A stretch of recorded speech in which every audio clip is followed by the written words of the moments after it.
जल्दी देख।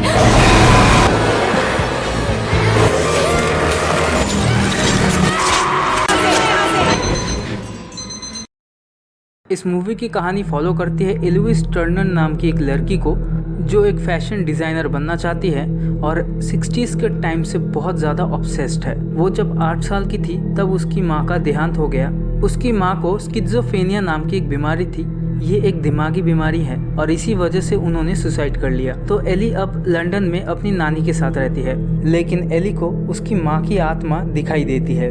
एली ने फैशन डिज़ाइन का कोर्स करने के लिए लंदन यूनिवर्सिटी में अप्लाई किया था और उसके घर में सिलेक्शन का मैसेज आता है, तो अब उसे लंदन जाना होगा अपनी फैशन के कोर्स करने के लिए। तो वो बहुत ज़्यादा खुश होती है और इसी खुशी के साथ अपनी नानी को बाय कहकर वो साउथ लंदन की सोहो नाम की एक सिटी में आती है, जहाँ पर अब उसके साथ उसकी लाइफ की सबसे बड़ी इंसिडेंट होने वाली थी। टैक्सी से उतरकर वो अपने हॉस्टल जाती है, जहाँ पर सामने ही वो जॉन नाम के एक लड़के से मिलती है। तो एली को जॉन एक लफंगा लगता है, इसीलिए वो उसे इग्नोर करके अपने रूम में चली जाती है। उसके रूम में उसे मिलती है जोकास्ता नाम की एक लड़की, और वो भी एली की तरह फैशन का कोर्स करने आई है। तो शुरुआत में तो जोकास्ता एली के साथ काफी तमीज से पेश आती है और उसके सारे दोस्त भी, और सारे लोग उसकी बनाए गए ड्रेस की काफी तारीफ करते हैं। तो रात को वो लोग मिलकर एक क्लब में जाते हैं, जहाँ पर उसकी मुलाकात फिर से उस जॉन नाम वाले लड़के से होती है। तो एली उस बार के वॉशरूम में जाती है और थोड़ी देर बाद जोकास्ता भी अपने दोस्तों के साथ उसी वॉशरूम में जाती है, लेकिन उन लोगों को पता नहीं होता कि उन्हीं की साइड में एली बैठी रहती है और जोकास्ता एली के बारे में काफी बुरा भला कहती है। तो एली को ये सुनकर बहुत ही बुरा लगता है, क्योंकि जब वो लोग मिले थे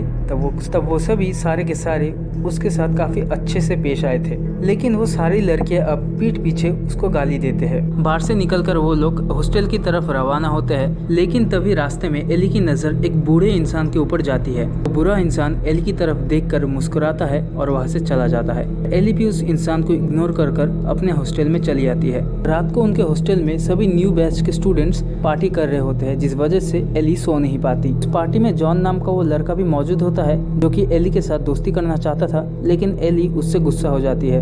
फिर एली उन्हीं के बीच सो जाती है। सुबह वो बहुत लेट उठती है, अपने कॉलेज के लिए लेट हो जाती है। एली अपने नानी के साथ बातें करती है, तभी एली की नज़र एक लिफलेट के ऊपर जाती है, जो कि एक पेइंग गेस्ट का था और सिर्फ लड़कियों के लिए था। एली ओनर से कांटेक्ट कर एड्रेस निकाल कर वहाँ पर चली जाती है। उस मकान की मालकिन एक बूढ़ी औरत होती है और वो मकान मालकिन एली को उस मकान के सारे रूल्स समझा देती है, जैसे कि रात को कोई भी मर्द यहाँ पर अलाउ नहीं है वगैरह वगैरह। वो बूढ़ी औरत ये भी बताती है कि वो पहले इसी मकान में साफ सफाई का काम किया करती थी और ये जगह काफ़ी बदनाम हुआ करता था, तो उन्हें सस्ते दामों में ये जगह मिल गई। फिर वो दोनों आपस में पेमेंट की बात करके एली रात को यहाँ पर शिफ्ट हो जाती है। अब रात को एली सोने से पहले 60s का एक गाना लगाती है, क्योंकि एली 60s के टाइम से बहुत ज़्यादा ऑब्सेस्ड है। और फिर वो सो जाती है और सोते हुए वो एक सपना देखती है। एली उस सपने में 60s के लंदन में पहुंच जाती है, जहाँ पर वो कॉफी दी पेरिस नाम की एक जगह पर एंट्री करती है, लेकिन वो सपने में अपने आप को एक अलग ही औरत में देखती है। उस औरत का नाम है सैंडी। तो एली अपने सपने में सैंडी की एक तरीके से परछाई बन जाती है। तो अब सैंडी कॉफी दी पेरिस में एक परफॉर्मर और एक सिंगर बनने आई है, और वो एली की तरह एक बहुत ही एम्बिशियस लड़की है, लेकिन एली जैसी डरपोक सैंडी नहीं है। तो सैंडी कॉफी दी पेरिस में परफॉर्मर बनने के लिए जैक नाम के एक लड़के से मिलता है। जैक बहुत सारे लड़कियों को सिंगर और परफॉर्मर बनने का मौका देता है और बहुत सारी लड़कियां उसके जरिए बन भी चुकी है। तो सैंडी भी उसके पास जाती है, उसके साथ बातें करती है। वो दोनों एक साथ डांस भी करते हैं और जैक सैंडी को छेड़ने वाले लड़के को मार भी देता है, जिससे सैंडी उससे बहुत ज्यादा इम्प्रेस हो जाती है। और फिर वो दोनों एक दूसरे के बहुत करीब आते हैं और जैक सैंडी के गले में किस करता है। इसके बाद जैक सैंडी को कॉफी दी पेरिस से बाहर लेकर आता है और उससे वादा करता है कि इसी हफ्ते उसका ऑडिशन लिया जाएगा और उसका सारा बंदोबस्त जैक खुद करेगा। फिर जैक सैंडी को उसके घर छोड़ देता है और ये सब कुछ एली होते हुए देखती है। सैंडी अपने कमरे में जाकर सो जाती है और एली जैसे ही सैंडी को छूने जाती है, उसका अलार्म बज जाता है और वो नींद से जाग जाती है। तो अब एली अपने फैशन क्लास में सैंडी की डिजाइन बनाती है, जिस वजह से उसे अपने टीचर से अप्रिशिएशन भी मिलता है। फिर जोकास्ता उसके पास आती है और एली के गले में लव बाइट को नोटिस करती है और एली भी शॉक हो जाती है, क्योंकि उसे भी तब तक पता नहीं होता कि उसके गले में लव बाइट है। लेकिन ये सब कैसे पॉसिबल हो सकता है, ये सब कुछ तो सपना था। यही सभी ख्याल एली के दिमाग में चल रहा होता है, लेकिन एली फिर भी उन सभी चीज़ों को इग्नोर कर एकदम कैजुअली प्रिटेंड करने लगती है और वो धीरे धीरे सैंडी की पर्सनालिटी को अपनाने लगती है। फिर वो रात को सोने जाती है और सोने से पहले वो बहुत ज़्यादा एक्साइटेड होती है क्योंकि उसे सपने में मज़ा आता है। इसके बाद एली सपना देखती है जहाँ पर वो मतलब कि सैंडी जैक के साथ बाहर जाती है और जैक सैंडी को उसके ऑडिशन की जगह पर लेकर जाता है। वहाँ पर सैंडी की सिंगिंग परफॉर्मेंस का ऑडिशन होता है और उसके सिलेक्शन से वो बहुत ज़्यादा खुश हो जाती है। एली भी ये सभी चीज़ें होते हुए देखती है और सैंडी जैक से ये डिमांड करती है कि उसे एक मैनेजर चाहिए, तो जैक खुद को ही सैंडी का मैनेजर बना लेता है और फिर वो दोनों एक दूसरे को डेट करने लगते हैं। और फिर अलार्म बजने की वजह से एली का सपना टूट जाता है और इस बार एली अपने लुक को बिल्कुल सैंडी के लुक की तरह ट्रांसफॉर्म कर लेती है और अब एली आहिस्ते आहिस्ते सैंडी बनती जा रही थी और उसे अच्छा भी लग रहा था। और फिर वो एक क्लोथिंग स्टोर से वैसा ही व्हाइट कलर का एक कोट खरीदती है जैसा कि उसने पिछले वाले सपने में सैंडी को पहनते हुए देखा था। उस कोट की प्राइस आउट ऑफ बजट होने की वजह से वो एक बार में बारटेंडर का काम करती है। बारटेंडर की जॉब पक्का करने के बाद वो वहाँ से निकल जाती है, लेकिन तभी वही बूढ़ा इंसान एली को पीछे से मेरी जान कहकर पुकारता है, जिससे एली चिढ़ जाती है और उस बूढ़े आदमी से पूछने लगती है कि उसे क्या चाहिए। तो वो बूढ़ा इंसान बताता है कि वो बिल्कुल किसी और की तरह दिखती है। यहाँ पर वो बूढ़ा इंसान सैंडी की बात कर रहा था। फिर वो कहता है कि एली की माँ कौन है, क्योंकि उस बूढ़े इंसान को लग रहा था कि वो शायद सैंडी की बेटी है। फिर एली वहाँ से चली जाती है और अपने मकान में वापस आती है। अब रात को एली फिर से वही सपना देखने लगती है जहाँ पर वो इस बार एक परफॉर्मेंस सेंटर में होती है और स्टेज में परफॉर्म कर रही थी सैंडी। सैंडी का परफॉर्मेंस एक डॉल का था जिसे सेक्सुअल तरीके से प्रेजेंट किया गया था। वहाँ पर जैक भी होता है जो ये सब कुछ देखकर खुश भी होता है, लेकिन एली इस बात को लेकर बिल्कुल भी खुश नहीं होती। वहाँ से निकल जाती है और सीधे सैंडी के ड्रेसिंग रूम में पहुँच जाती है, जहाँ पर सैंडी अपने काम को लेकर बहुत ही ज्यादा डिप्रेस होने लगती है, क्योंकि सैंडी यहाँ पर ये सब सोचकर नहीं आई थी। वो इस ग्लैमर की दुनिया की चकाचौंध को समझ नहीं पाई। इसके बाद दरवाजे में नॉक आता है तो वो दरवाजा खुलती है तो दरवाजे पे जैक होता है। जैक उसे एक अमीर आदमी के पास लेकर जाता है और जैक सैंडी से कहता है कि सैंडी उस अमीर आदमी को खुश करे और उसके साथ एक रात बिताए, जिसके लिए सैंडी साफ साफ मना कर देती है। लेकिन अब सैंडी कुछ भी नहीं कर सकती क्योंकि वो इस ग्लैमर की दलदल में फंस चुकी है, जहाँ पर हर लड़की को सक्सेस पाने के लिए हर कदम पे फेवर देना होगा। इसके बाद सैंडी वहाँ से भाग जाती है और एली सैंडी के कमरे में पहुंच जाती है, जहाँ पर सैंडी अपने बिस्तर में बिना कपड़ों के लेटी हुई थी और बाथरूम से वही अमीर इंसान बाहर निकल आता है। तो अब सैंडी धीरे धीरे एक प्रोस्टिट्यूट बनती जा रही थी और वहीं पर ही एली का सपना टूट जाता है। सपना टूटने के बाद भी वो सैंडी के दर्द को अपने दर्द की तरह महसूस करने लगती है, जिस वजह से वो अपने काम पर फोकस नहीं कर पाती। फिर वो रात में अपने बारटेंडर के काम में जाती है, जहाँ पर उसकी मुलाकात जॉन से होती है। वो दोनों आपस में बातें करते हैं और उन दोनों में आपस में जान पहचान और बढ़ती है। फिर वो अपने नानी को कॉल लगाती है और उन्हें सब कुछ बता देती है कि उसने हॉस्टल छोड़ दिया और वो एक बारटेंडर का काम करती है। तो उसकी नानी पूछती है कि उसके साथ क्या प्रॉब्लम चल रहा है, क्या उसने फिर से अपनी मॉम को देखा था। तो सैंडी कहती है कि नहीं, वो अपने मॉम को नहीं देखती। तो नानी एली से कहती है कि वक्त रहते वो मदद ले ले, क्योंकि उसकी माँ ने मदद नहीं ली थी। इसका मतलब उसकी माँ की तरह एली को भी शायद स्किज़ोफ्रेनिया है, जिस वजह से एली सपने की चीजों को रियलिटी में जोड़ने लगती है। फिर वही बूढ़ा इंसान वापस से एली से मिलता है तो वो बूढ़ा इंसान उससे कहता है कि क्या वो सिगरेट पीती है। तो एली कहती है नहीं। फिर वो बूढ़ा इंसान फिर से ये कहता है कि उसे देखकर उसे किसी की याद आती है। यहाँ पर वो बूढ़ा इंसान सैंडी की बात कर रहा था, क्योंकि सैंडी भी सिगरेट पीती थी। इसके बाद वो बूढ़ा इंसान वहाँ से चला जाता है। उसके चले जाने के बाद एली को पता लगता है कि उसका नाम हेनरी है और वो अपने जमाने में प्लेबॉय हुआ करता था।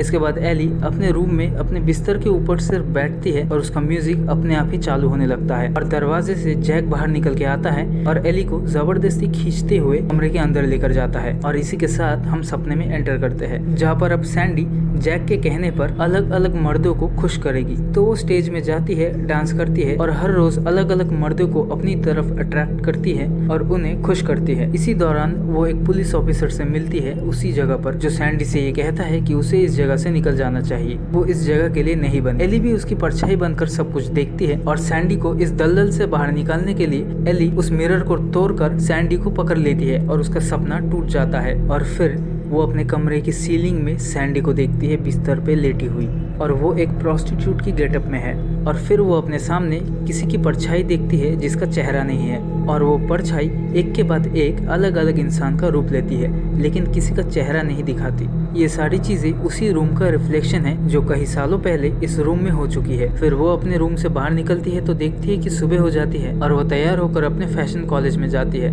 जहाँ पर जॉन उसे हैलोवीन पार्टी के लिए इनवाइट करता है। तो एली भी अपने साथ हो रही सभी चीजों से बहुत ही ज्यादा स्ट्रेस हो जाती है, तो वो भी जॉन के साथ जाने के लिए मान जाती है। तो वो दोनों अपने हैलोवीन गेटअप में हैलोवीन पार्टी में पहुंचती है, जहाँ पर जोकास्ता उसके ड्रिंक में कुछ मिला देती है और एली को पिला देती है। उस ड्रिंक को पीने के बाद एली सैंडी की तरह नशे में डांस करने लगती है, और डांस करते करते उसे वही परछाइयाँ नजर आने लगती है, जिससे वो काफी ज्यादा डर जाती है और उसे सैंडी भी नजर आती है। फिर जॉन के बुलाने से वो अपने भ्रम से जागती है और अपने आप को सेफ फील करवाने के लिए वो जॉन को अपने अपार्टमेंट में बुलाती है, जबकि उनके अपार्टमेंट में लड़कों का आना स्ट्रिक्टली मना है। लेकिन फिर भी वो जॉन को अपने रूम में लेकर आती है और उसके साथ कोजी होने लगती है, और वो सीलिंग में सैंडी को भी सेम सिचुएशन में देखती है, जिसे देख के वो बहुत ज्यादा डर जाती है। और एली डर के मारे बहुत जोर जोर से चीखने लगती है, और उसकी चीख सुनकर मकान मालकिन उसके रूम के दरवाजे में आ जाती है। जॉन भी वहाँ पर होता है और जॉन को बिल्कुल समझ नहीं आता कि एली के साथ चल क्या रहा है, और एली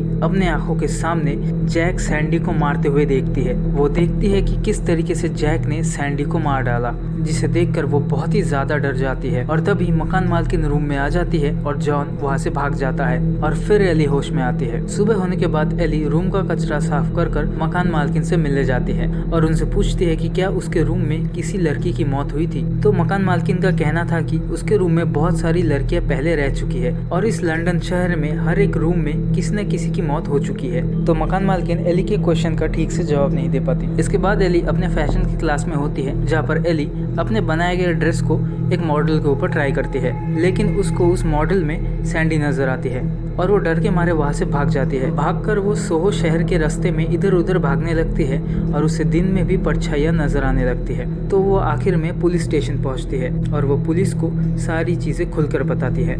तो पुलिस का कहना है कि पिछले रात वो जिस पार्टी में गई थी, शायद किसी ने उसके ड्रिंक में कुछ मिला दिया था, जिस वजह से उसे हेलुसिनेशन होने लगा है। तो एली का कहना होता है कि नहीं, उसे उस पार्टी से पहले से ही चीजें दिखने लगती थी। फिर वो बताती है कि सैंडी का मर्डरर उसका बॉयफ्रेंड जैक है, और एली बताती है कि एक बूढ़ा आदमी उसका हमेशा पीछा करता है। लेकिन वो बूढ़ा आदमी जब पहली बार एली को देखा था तब उसने एली को कम्प्लीटली इग्नोर कर दिया था, लेकिन जैसे एली ने सैंडी जैसी हेयर स्टाइल कर ली, उस बूढ़े आदमी का एली के ऊपर नजर गया। तो एली का कहना है कि वो बूढ़ा आदमी जैक है और उसी ने ही सैंडी का मर्डर किया है। तो पुलिस एली के केस को रजिस्टर कर तो लेती है, लेकिन उन्हें ये चीज सरासर बकवास लगती है। इसके बाद एली सोहो सिटी के लाइब्रेरी में जाती है, जहाँ पर वो 1960s के आखिरी समय में जितने भी औरतों का मर्डर हुआ है उन सभी की रिपोर्ट न्यूज़पेपर्स में ढूंढने लगती है। तो तभी जॉन वहाँ पर आता है और उससे पिछली रात के बारे में पूछता है कि उसे आखिर हो क्या गया था। तो एली जॉन को बताती है कि उसे बहुत सारी अजीब अजीब चीजें दिखने लगती है। तो ये सब सुनकर जॉन भी अब उसका मदद करने का सोचता है। इसके बाद एली अपनी रिसर्च जारी रखती है,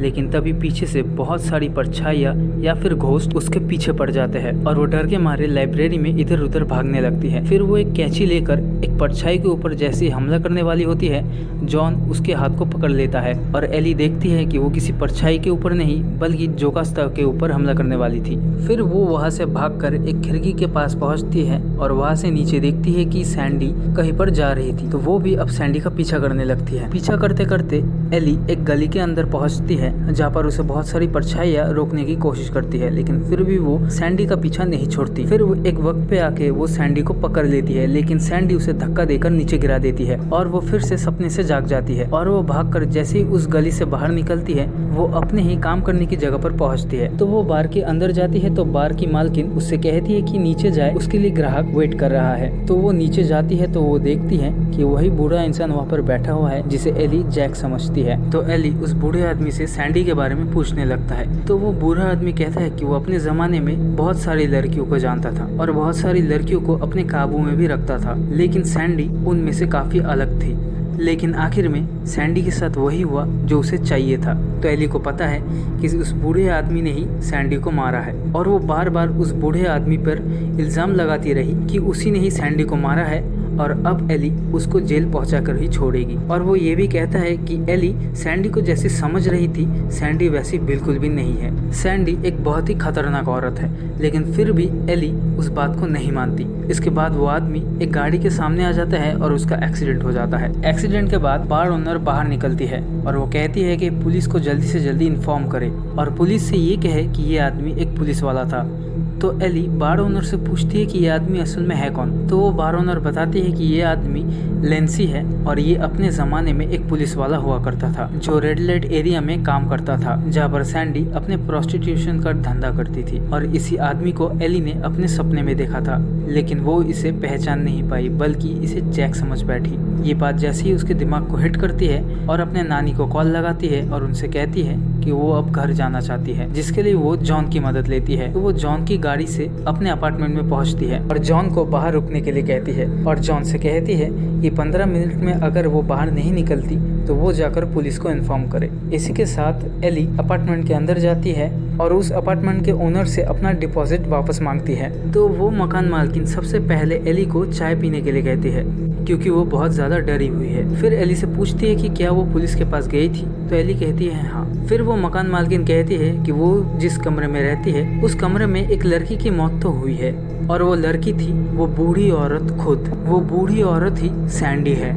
जो सुनकर एली के होश उड़ जाते हैं। फिर ओल्ड सैंडी अपनी कहानी एक्सप्लेन करती है। वो कहती है कि वो यहाँ पर बड़े बड़े सपने लेकर आई थी, लेकिन वो इस कदर इस दलदल में फंस गई कि यहाँ से कभी निकल ही नहीं पाई। उसे हर रात एक नए मर्द के साथ सोना पड़ता था और इसी वजह से उन्हें अपनी जिंदगी से निकालना चाहती थी। और इसी वजह से एली को जो परछाइयाँ दिखती थी उनमें हमें कभी चेहरा नहीं दिखाया गया। फिर ओल्ड सैंडी बताती है कि उसे कम से कम 100 बार उस कमरे में मारा गया। फिर एक रात जैक उसे मारने के लिए आया, लेकिन किसी तरीके से सैंडी ने जैक को मार दिया और फिर वो एक एक करके उन सभी मर्दों को मारती रही जिन्होंने उसके साथ बिस्तर में सोना चाहा और उनको मारकर उनकी लाश उसी अपार्टमेंट में कहीं दफन कर दी। अब क्योंकि एली ने पुलिस को बुलवाकर ओल्ड सैंडी के लिए मुश्किलें पैदा कर दी है, तो ओल्ड सैंडी एली के चाय में जहर मिला देती है, जिससे एली धीरे धीरे तरप तरप के मरेगी। इसके बाद जॉन डोर नॉक करता है और ओल्ड सैंडी जॉन को घर के अंदर लाकर जॉन को चाकू मार देता है। फिर ओल्ड सैंडी एली को मारने की कोशिश करती है, तो एली सीढ़ियों से अपने कमरे की तरफ आगे बढ़ती है और वो जैसे ही अपने कमरे में पहुंचती है वो सारी परछाइयाँ उसे पकड़ लेती है और वो सारी परछाइयाँ एली से कहती है कि वो सैंडी को मार दे, जिसमें एली कहती है नहीं। तभी ओल्ड सैंडी उस रूम में एंटर करती है और वो देखती है उन सभी मर्दों को जिनके साथ उसने किसी एक वक्त में रात बिताई है। फिर वो एली से कहती है कि वो ये सब करना नहीं चाहती थी और एली उसका दर्द समझ सकती थी क्योंकि एली ने ये सब होते हुए देखा है और सैंडी के दर्द को अपनी दर्द की तरह फील किया है। तो ओल्ड सैंडी जेल नहीं जाना चाहती क्योंकि उसने पूरी जिंदगी एक जेल में रहने की तरह ही बिताई है। तो वो अपना गला काटने की कोशिश करती है, लेकिन एली उसे रोक देती है।